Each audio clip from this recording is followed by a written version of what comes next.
Mark, it was a delightful presentation, and I very much enjoyed it.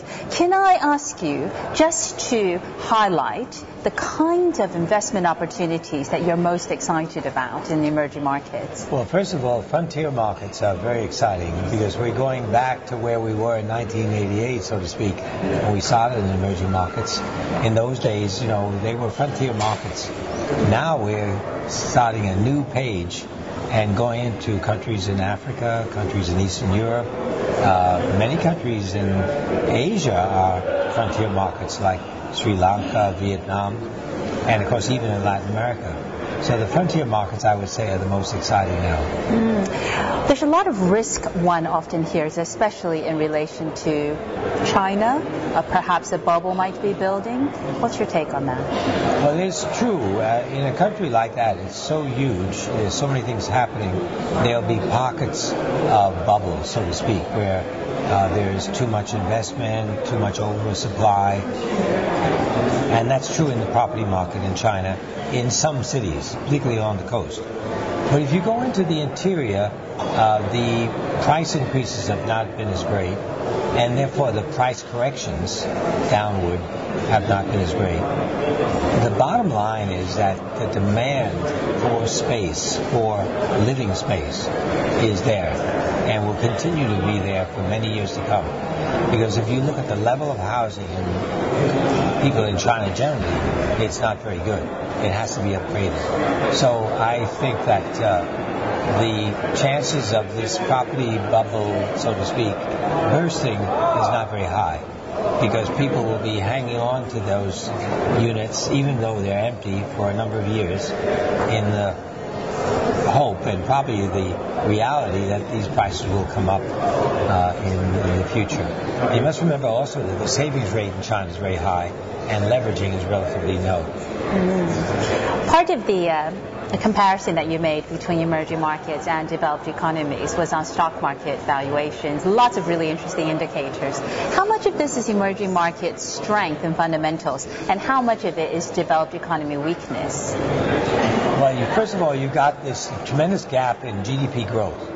The emerging markets are growing at 3 times faster than developed countries. So you can expect the companies in emerging markets to be growing faster as well. And usually it's a multiple of 2. In other words, if you've got GDP growth of 7%, chances are that good companies are growing at 14 or more. So a lot of that is just simple growth of the economy. In the case of the developed countries, you've got an overhang of debt, which is depressing, and therefore you're going to have some problems. But you can't overlook all of these developed market companies, because many of them are in emerging markets, are doing quite well. But of course their developed markets part of the business is not doing as well.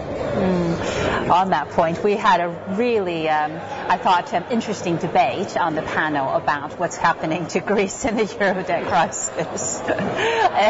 Just give me your take on that. Well, it's interesting that they're applying medicine to Greece, which has not worked in the past. As you know, during the Asian crisis, the IMF recommended squeezing, cutting down, trying to slow down things, which was not the right medicine, because if you want someone to pay back, you've got to help them grow, and you've got to continue to support them in their growth rates.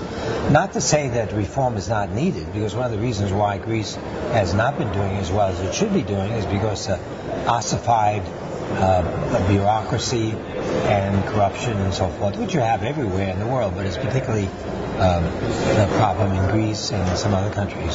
So the degree in which they're able to make reforms, and also other countries giving them a chance to grow by not squeezing them too much, by lengthening out the debt payments, then they can recover. Do you think there's a future for Europe, regardless of Greece? Even though, yeah. I do believe you said, do you think Greece will ever repay its debts? No, not in the euro that is now prevalent, because the euro, of course, will get weaker over the years. So it'll become easier and easier to pay back. So in that sense, I don't think you would expect payback in today's currency. And of course, if you want to keep that debt at the same level, that's fine, but you just have to stretch it out. A better solution would be to take a cut. In other words, say, okay, 50 cents on the dollar or 70 cents on the dollar, and let's take that hit right away. And apparently there's been a big debate on that. Looking at Europe in general, I believe that the future is very bright. Because you've got Eastern European countries that are growing at a rapid rate, and you're getting reform in Russia, which is going to have a big impact on Europe. Because the degree to which European companies can move into Russia and utilize the resources that Russia has, both human and natural, the potential is incredible. Finally, what would be your investment advice to someone looking at this picture of growing emerging markets and some downsides in the West? Well, first of all, most people are underweight emerging markets because if you look at the great mass of investors, there may be 3 to 5% in emerging markets. They should be 35% because that's a weighting that emerging markets are in stock markets around the world. So the first order of business is increase emerging markets weight. I'm not saying today, but I'm saying over a period of time so you don't hit the high points and so forth.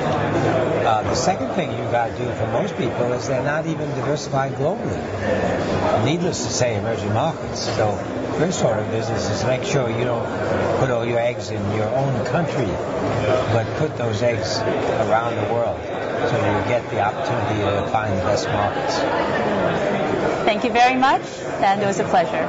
Thank you.